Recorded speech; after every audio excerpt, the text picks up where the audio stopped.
NC State. Those are some serious blue chip recruits, top 10 guys in their class. And then 197, we got number 1 versus number 3, Stephen Little of Little Rock and Josh Barr of Penn State. But that's next. Right now, yep. You ready for some 125-pounders? We got two-time All-American Eddie Ventresca. And I'm telling you, the ranking for Witt is, I disagree with. I think he should be way higher than that. This kid is so hard to score on. But I was talking to coach and staff for Ventresca in between, and Tonelli said Ventresca is so much faster than he looks out on the mat. He was like, I wrestle with him all the time, and I'm bigger, so I get the better of him a lot of times. He said that Ventresca is so fast. That's right. Fast Eddie V from New Jersey, two-time All-American, as you said, and Zeke Witt. That guy is a showman, too, by the way. I don't know if you've noticed some of his post-match sellies, but if he wins, I bet we're going to be treated to a couple of steps out there. I got to see him firsthand at the collegiate duels. He was in some bangers. He took Lillendahl to the brink and was just in every position. And Lillendahl is usually one of those guys. He gets to a leg, he scores the majority of the time, and Witt gave him fits. Yeah, he's very tricky to score on. Got that win over Nico Provo, which vaulted him into the rankings, and now he's got a chance to climb even higher if he gets a win here. And then he needed a high flyer, a Gator Bacon and sudden victory over Binney of Navy. That was one of the wilder matches that we've had at the Scuffle. There's been quite a few this year. 2026. Can you believe it's 2026 already? That's we haven't crazy, even covered dude. It feels like 2025 flew by. It was gone in a flash. Absolutely flew by. And Ventresca having to dispatch a former teammate in Flynn in the semis. It was close for a minute, and then Ventresca kind of blew it open. A lot of blood time in that match, as you can see from the head wrap on Ventresca now. And please believe Ventresca's aware of the defense of Witt, and he's not going to stop firing. Yeah, looking forward to seeing this match open up a little bit. So far, no scores after 1 minute, almost 2 minutes of action. There's Ventresca in on a quick shot, single leg, head on the inside here. How does he finish? He's got the leg on the inside. I mean, the inside shelf's not bad, but it kind of helps the shin whizzer here. It'd be nice if he could get the leg all the way across, but Ventresca's going to build up here. And Witt has got really good baseline defense, and he's got great scramble ability. Witt looking like he wants to go Jonesy here. He slips in the hold. He's got room out of bounds. Trying to maintain some point inside the cylinder was Zeke Witt, but they go out of bounds. And you had to imagine that Ventresca knew they were that close to the out of bounds, but still quite a moment there early in this bout. And the double-edged sword for Witt there was that the hand that could keep him in bounds was the hand that was on the shin whizzer that he needed to put back in the cylinder. So, oh man, that would have blown things wide open.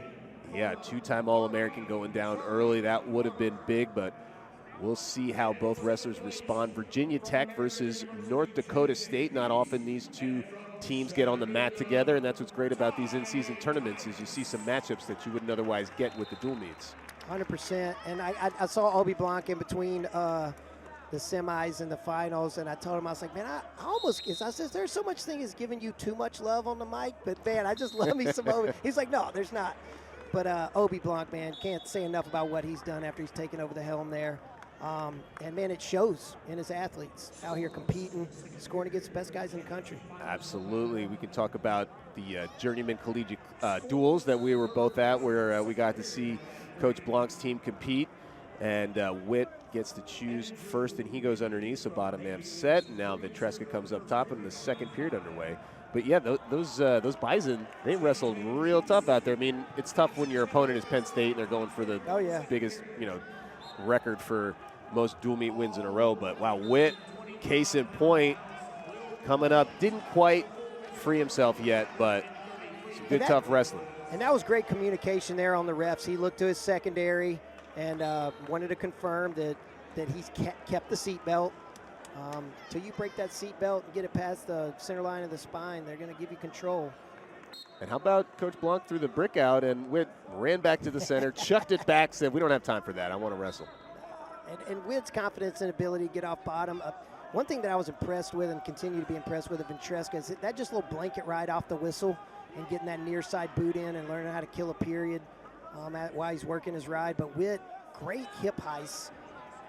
He moves well on bottom. He can create space, and space is the top guy's biggest enemy. Right, want to be glued chest to the back and putting pressure, which Ventresca has his feet both off the mat there, and Witt might be gaining some height as he has not freed himself yet. Riding time getting close to a minute, and now broken down flat. Ventresca has regained the advantage here. Shout out to Jesse Dong, former Virginia Tech wrestler who literally rode a seatbelt ride.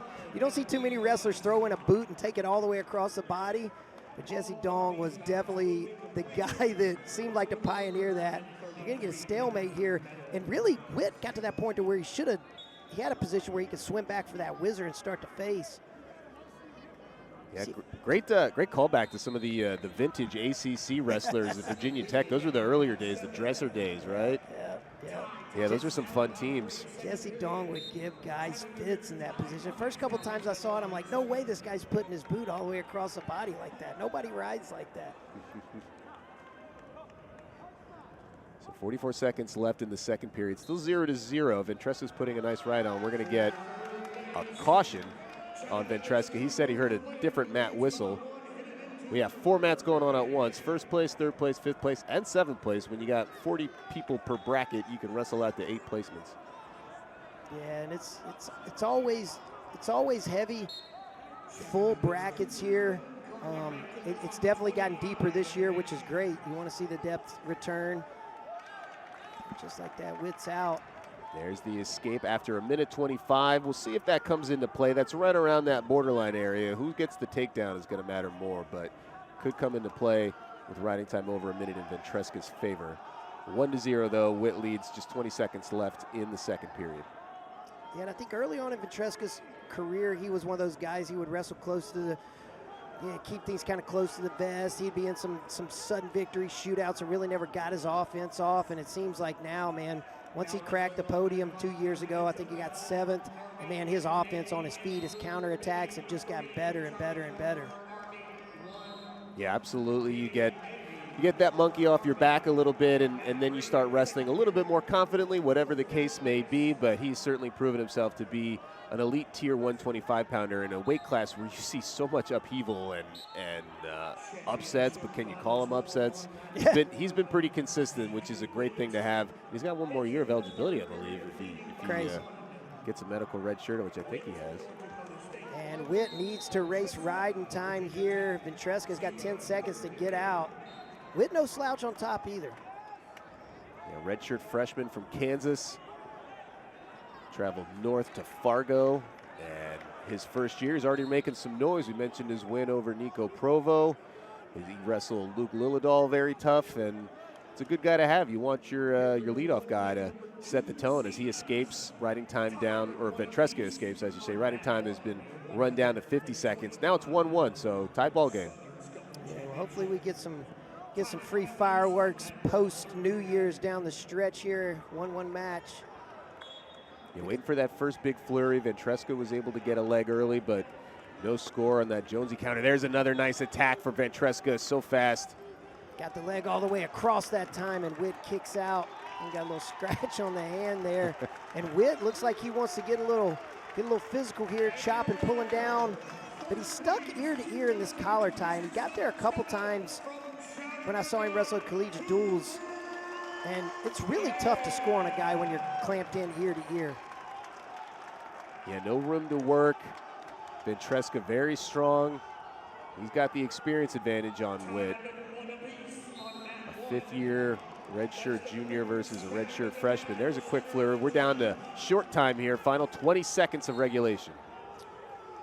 Let's see what Witt does here. You don't want to relax here against Ventresca. He could blow you away with a double. See if both guys just here content to get some free wrestling. We'll take the free wrestling. That's right. First match of the night. Yeah, let's go. We got 10 bouts scheduled. This one's already going into overtime. It's sudden victory. And this is where you want the young buck to go out there and show some grit, show some competitive spirit against the old veteran. He's been here a ton of times. Well, if you're Witt and if you're Coach Blanc, you don't have this many opportunities for your wrestlers. This is exactly what you train for. You say, here's a guy, an All-American, a ranked guy. this is your chance. You don't get a lot of times to be one takedown away from a big win like this. 100%. I mean, you don't want him to get lost in the moment, make it too much bigger than it is, but you want to see him go out there and compete, give himself a chance. It seems like he's just kind of getting stuck in that ear-to-ear collar, circling left off the whistle, right off the whistle again. You imagine a veteran like Ventresca probably knows exactly what kind of shot he wants to take, knows the setup that he's going to need to get, has a bunch of different tools in his arsenal. See which one he goes with. And it looks like Witt's just being a little too hesitant here. You'd rather see your guy go out there gunslinging and trying to score in overtime. And here we go, punching up a big underhook back, and Ventresca up. Ventresca's not a guy that wrestles off his back foot with his butt to the edge. He's usually the guy who's putting him there. And Witt's done that. He's comfortable in those over ties. Yep. And he's picked up some stall calls on his opponents. He did that to Greg Diakomahalis a couple times in the semis, got to call that match. And there comes a brick from Coach Tonelli.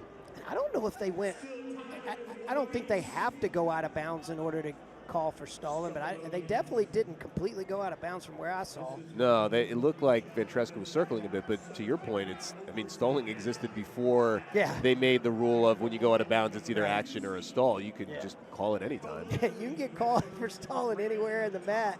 It's a matter of evading the action versus that black and white. If you're backing straight out, they're going to call you for stalling, which I think a lot of us are in agreement that a push out would solve a lot of that. And they're just getting the brick back. So maybe the officials say we're going to take the review and then.